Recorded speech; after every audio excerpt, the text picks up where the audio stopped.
Now, Sky News recently brought you the story of a popular Jewish bakery in Sydney that decided to close in the wake of the Bondi terror attack. Joining me live now is celebrity chef Ed Halmagyi, known as Fast Ed from Avner's Bakery in Surrey Hills. Ed, thanks so much for coming in. No, my pleasure. Why the decision to close and what's been the reaction? Yeah, it's funny. When you say that it's a decision to close, part of me sort of wants to push back and say there really isn't a decision at that point.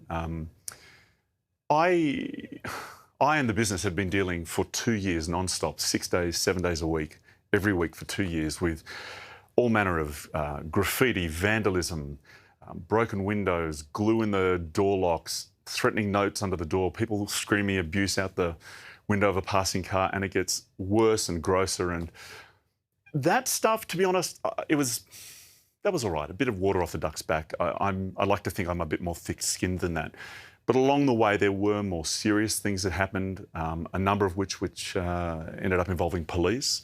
Okay.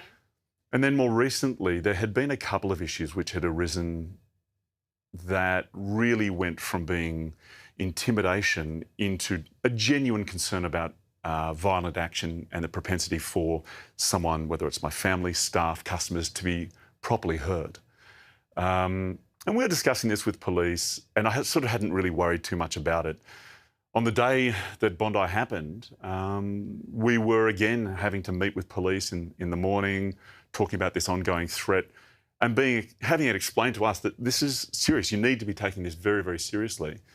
Later in the day, 3 guys drive past a big Syrian flag on the back of the car. This is in front of 50 customers.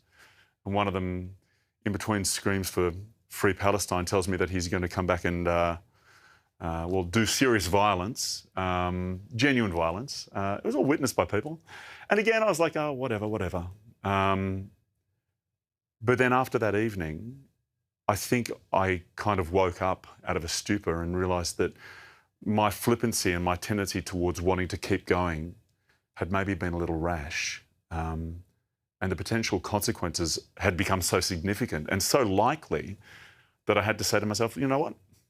They're just bagels. I can't risk my kids, my staff, customers, myself. It's just not worth it. It feels a bit crappy because, yes, they have won in that sense. But I guess I'm winning in a sense that I'm still going. Ed, I'm so sorry that happened to you.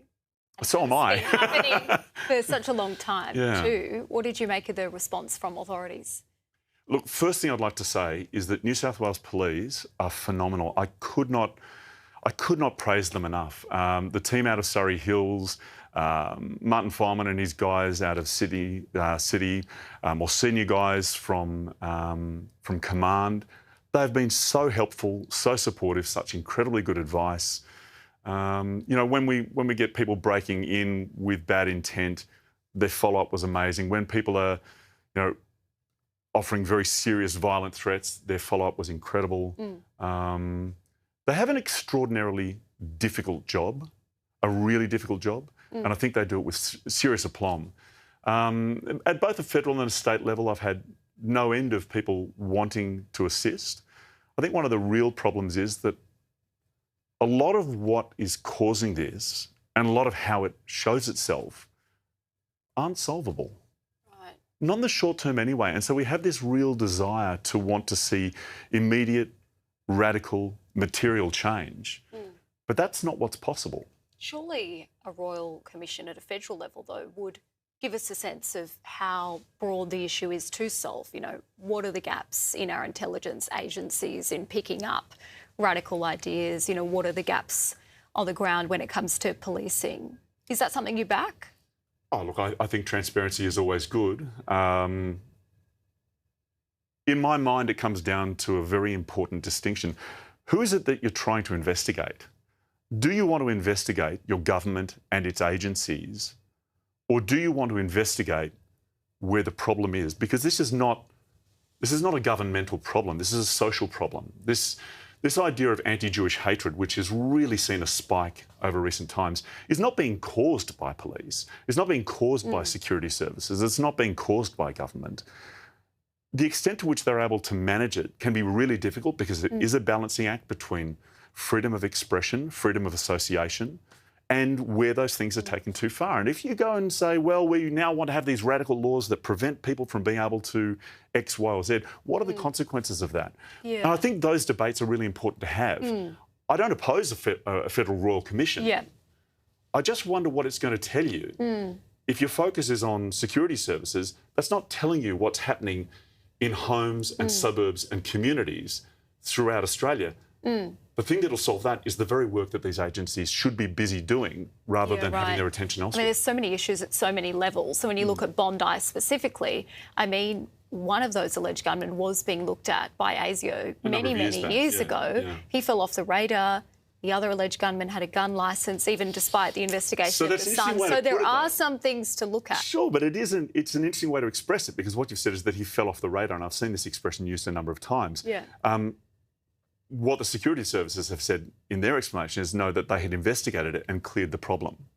And they're two very distinct ways of expressing the same issue. Falling off the radar implies that somehow appropriate attention had been withdrawn. And I don't think any of us really know at this stage whether that was the case. It may be.